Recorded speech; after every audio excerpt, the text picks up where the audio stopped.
and welcome to Some Ideas Bastards. I'm Mark Storrs, with me as always is Chris. And Rob. Alright, so this week we are talking Avengers Infinity War review. So clearly, spoilers ahead. If you don't want to know anything, don't watch the video. Fair. We all went and saw it. I think I did. saw it separately from you guys. You guys did. saw it in IMAX, right? We did. It was Yeah. spur of the IMAX moment. 2D. 2D. The rare IMAX. Yeah. I wanted to This see is it. the I wanted to IMAX. see it in IMAX 1D, but they weren't offering it for some reason. Nice. I saw it in standard. So yeah, let's get into it. Rob, take it away. All right. Well, this film did not suck in almost every conceivable way. This is something that I think as movie fans we've been waiting to build up forever. I mean, there's been series we've watched like Star Wars or even James Bond, which is a weird kind of ongoing saga, not a series.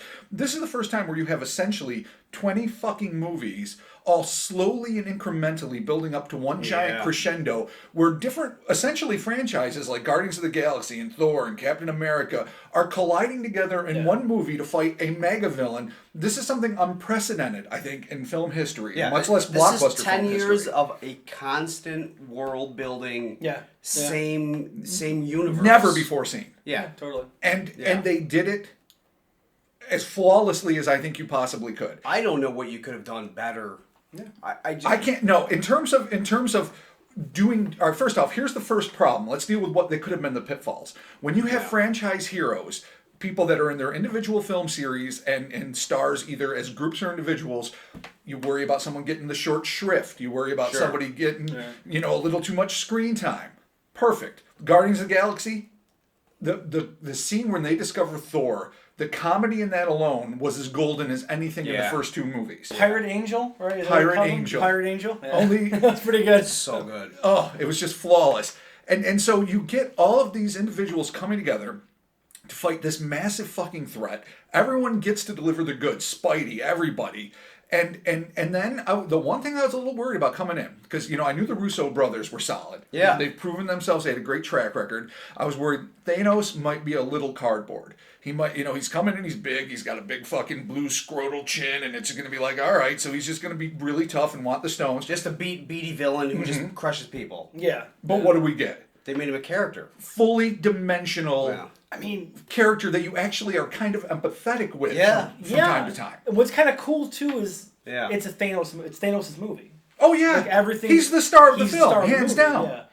And his mission, which is a little strange because I've always felt like the universe probably has more space than people. But hell, I don't know. Maybe the Marvel universe works differently. There's just too many fucking people. I don't have a beef with that. Yeah. He's gonna wipe half of them out so the rest of them, can spread their wings, do the shit, live a life. Kind of noble. Yeah, I mean, he's not doing it because he's like, I hate half the things and I want them gone. Well, in fact, he's not even choosing who dies. It's completely arbitrary. He's like, I'll let the gems or the universe decide who dies. I just know for life to thrive, half of it needs to go. Yeah. What's kind of neat He's about not it a dick. is originally Thanos worships death, which is why he wants to kill. Which is a different the agenda universe. altogether. Yeah.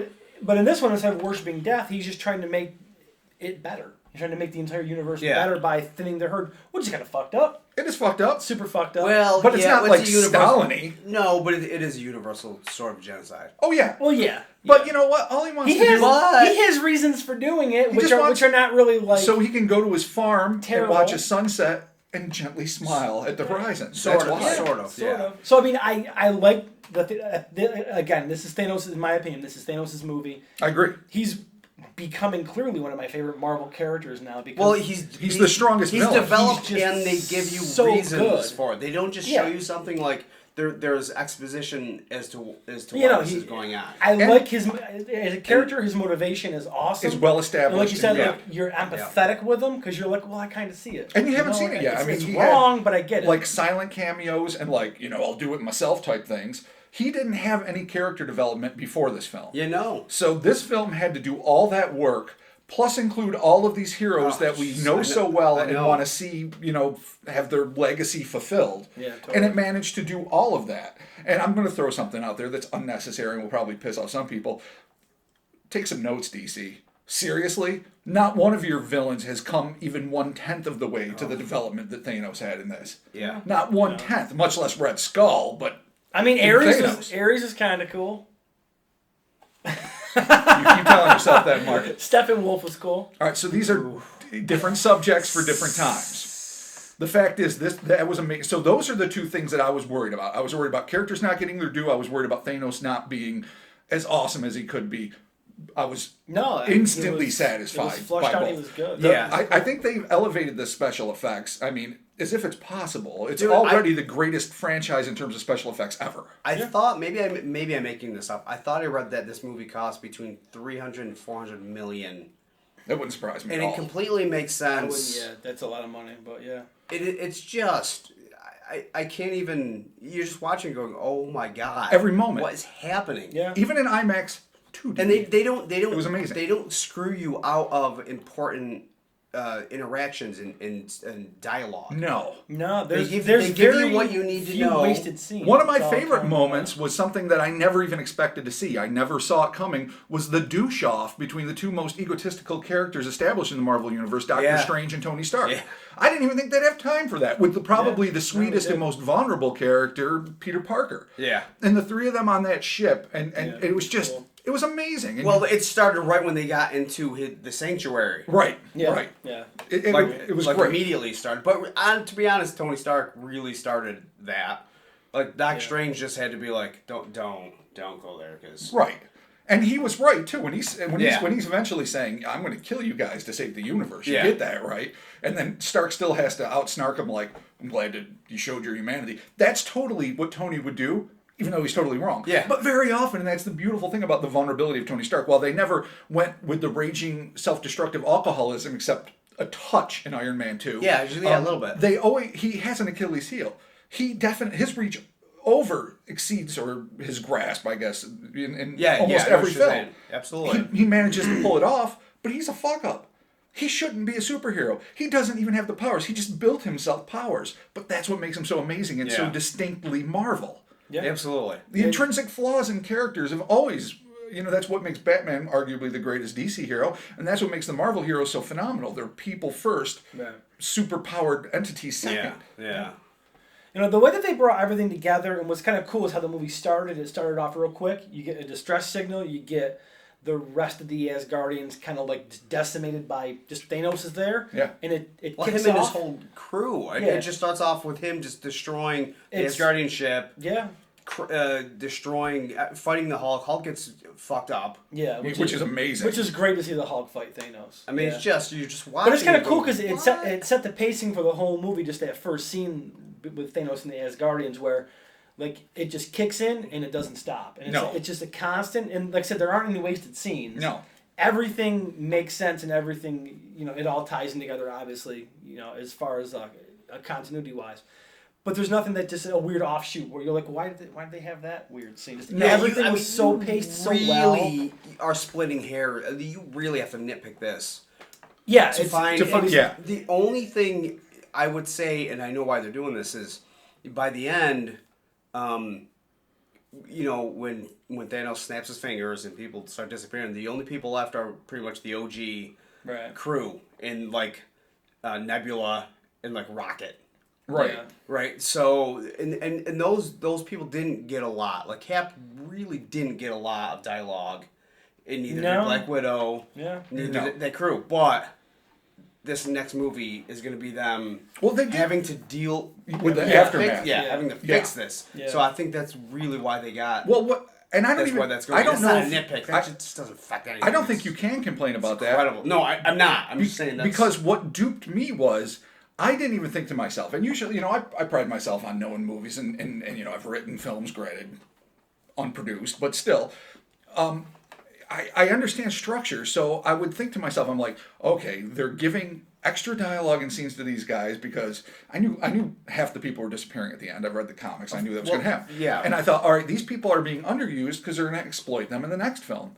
I was so swept up in the fucking tide of this film that until the very end when the people disappeared, it didn't even occur to me that they made the people that we got to see, Peter Parker did his thing, Spidey had his moments, Star-Lord had his moments. The people that had their moments, with the exception of Iron Man, who was the de facto unifying star. Yeah. Everyone that had their moments disappeared. Everyone that didn't quite get their moment yet is going to be able to shine in Infinity War Yeah. 2 or whatever they're going to call it. Yeah, Totally. yeah. Well, And that's just a perfect way to do it. And I didn't even notice it until the end, which Me either. means That's they the did deal. it perfectly. Of course. Sticking with the end is kind of funny. In our trailer video that we did a few weeks back, we all had Captain America and Iron Man pegged as dying. Yeah. Neither of which happened. Yeah. But you know what? Nothing. I don't think any of us thought, because I don't know why we weren't thinking, they're not going to kill anyone until the next movie. Someone dies next movie, maybe multiples. Contracts are up. Death is going to happen, I think, in Infinity War 2. Either death or actually, just what's giving up, funny, whatever. in the comments, too, there was some discussion, and this is obviously before it came out, this is just us doing the trailer about Loki dying, and I think I was like, oh man, they'd be such a bummer because he was so great in Ragnarok. Well, Loki died. Oh yeah, and then it was Gamora dying, and it's like, no, that's not going to happen. What a bummer. Why would you do that? Well, she died. But in all fairness, there is mad time travel elements now. Yeah. So who the hell knows? I mean, yeah. Unless Zoe Saldana, is that her name? Yeah. Unless she's decided she's done. I can't imagine. I can't that's the case. see her character permanently dying. I can see Loki's character permanently dying. I mean, Tom has done this a while now. Tom, my old buddy. He's been at the Loki game for multiple films. Tom Hiddleswift? Yes, Hiddleswift. So I could see him saying, all right, maybe it's time to move on to Skull Island 2 or whatever. Or maybe not, who knows. The beautiful thing is we can't predict. But it was perfectly paced and it left me I can barely wait. Dude, the way I haven't felt this way since Empire Strikes Back. I don't mean to it interrupt was you. unbelievable. Since I was a kid. The way they ended it way. was completely he literally snaps his fingers like, what did you do? And then he's on a nice farm. It was like super rapture combined with a nice autumn He was on a day. beach or whatever. Right? Yeah, There's and water. I thought he was in a valley. Jesus Christ, did none of us know where he was? He was on Titan. Didn't he and just it was won? nice. No, he wasn't on Titan because it wasn't Titan? Tony Stark was on. They were on Titan. Yeah. And Titan's a shithole. He just wanted to be like on a shore at a sweet sunset, and that's where he was. The ending was just insane. It was crazy how they ended it. It was What you're talking about technically wacko. was the denouement. I'm sorry. The denouement of the film was really good. Yeah, it was. Overall, as a film, obviously, I loved it. I thought it was great. I'm gonna say, like the biggest, best moment or whatever. Gamora being killed by Thanos. Oh, that was hard, and him crying. And you realizing he's killing a character you love, and yet you feel for Thanos. The fuck? In the very end, when he snaps his fingers and he undoes reality, and the gauntlet melts about his he's arm. in that weird white world area, and he's talking to her as a kid. Baby Gamora. She's like, well, did you do it? Did you get it? And he goes, yeah. And she goes, what did it cost you? And he says everything. Yeah. Holy crap! Dude, I was literally like, no, it was heartsick. Oh, it was heartsick time. They made him a character. That's really crazy. did. Like That's that was I did not my expect favorite part of the film was just, even his henchmen were fucking tits up. just His henchmen were that better interaction. villains than most movies have. Period. Yeah. yeah. No, And that was that's a movie of him being the main boss and then like having to deal with these mini bosses Who are badass throughout the movie. Yeah. Totally badass. Oh yeah, completely badass. They're Yeah. more badass than any separate villain Yeah. they had to face in any other movie. Yeah, no, they were great. Something cool that I thought it kind of played to the characters as well too is in the very end when they finally do have Thanos in the ropes, and you have literally everybody working their balls off to using keep their powers this dude. to the max. He's asleep. You got him tied up. Everything's good, and then Peter Quill, unfortunately. Just fucks the pooch on this one. He does fuck the pooch. Which is understandable. It's a dual pooch fucking because that's in fact if there's one flaw I have, it's not even a flaw. I'm glad you brought it up. Is that it was a little standard Hollywood to have the guy who lost his lady love fucking up.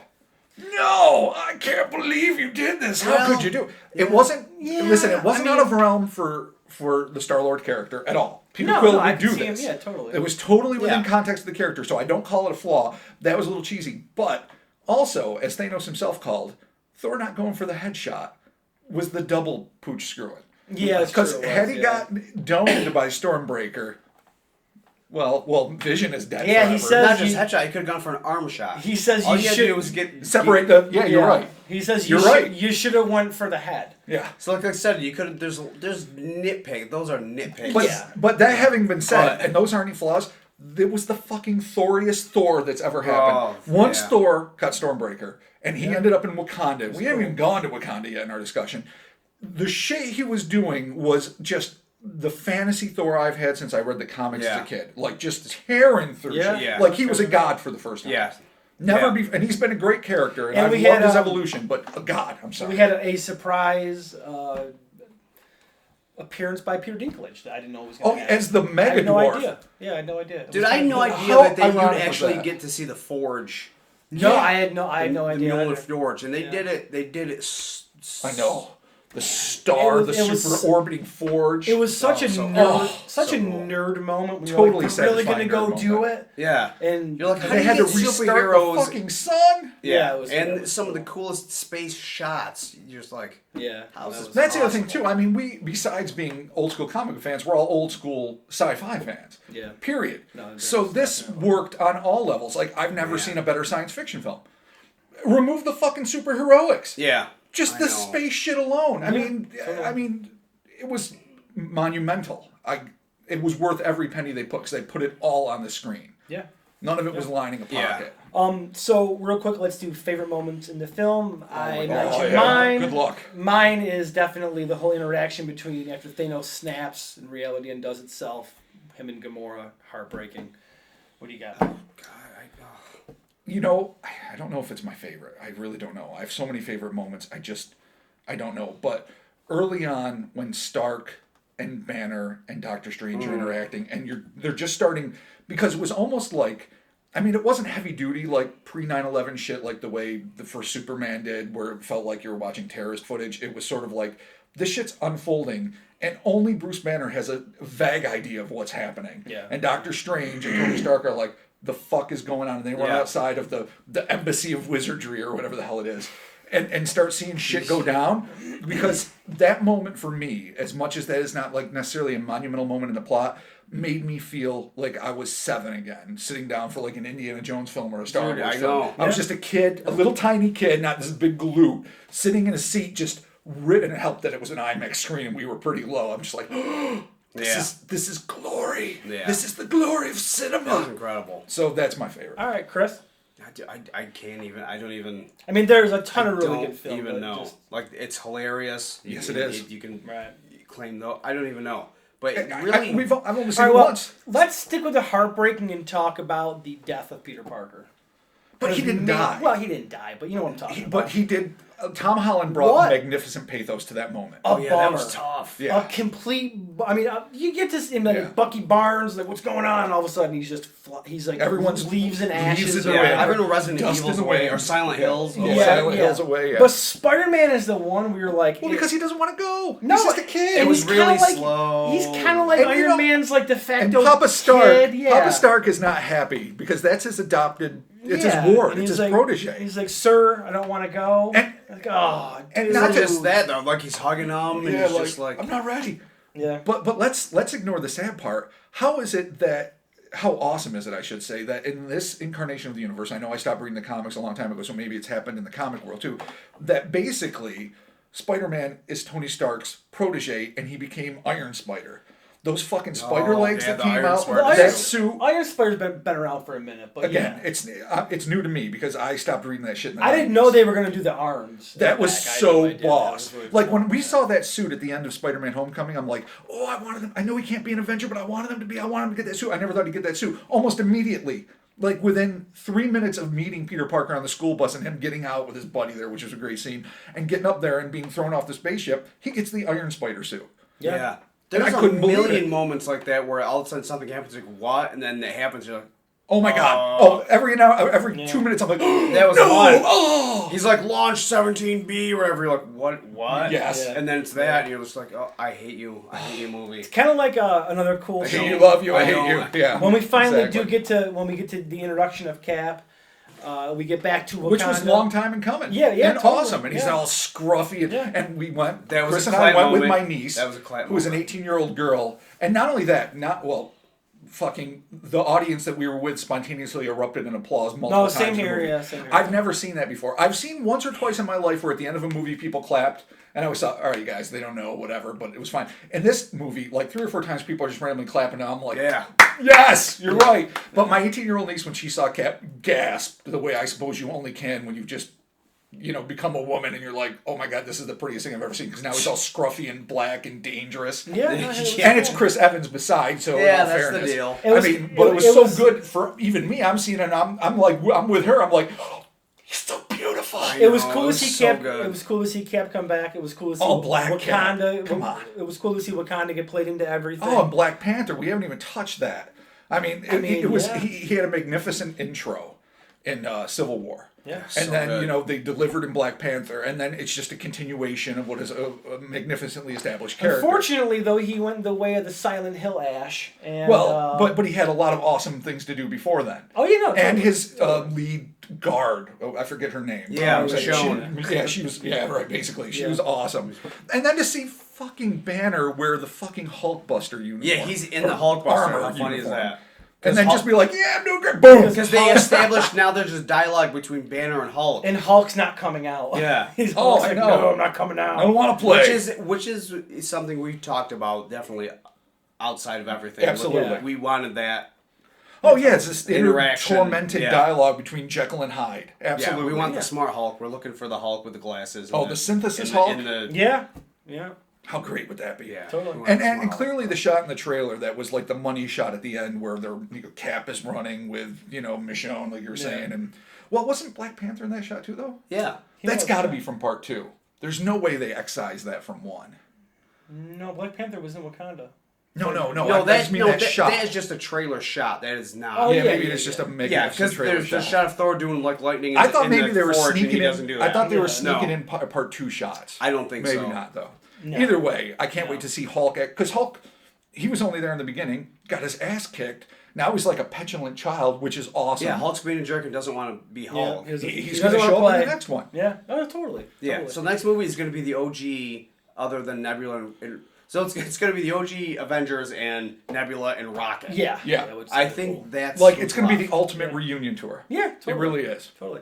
So this movie was awesome. Yeah. I'm so excited to go see it again. I'm going to see it probably for the third time. I don't know how they pulled it off. I Yeah. still don't know how they did it. It's great. I would never have said filmed by bureaucracy by a megalomaniacal corporation is the way to go. I've always been about auteurs. I've always been about indie cinema. I've been that way long before it was hip in the 90s. I've always loved it. And it's all been proven wrong because some of my favorite movies of all time have been made by a mega corporation with a fucking conference team full of people vetoing independent thought constantly.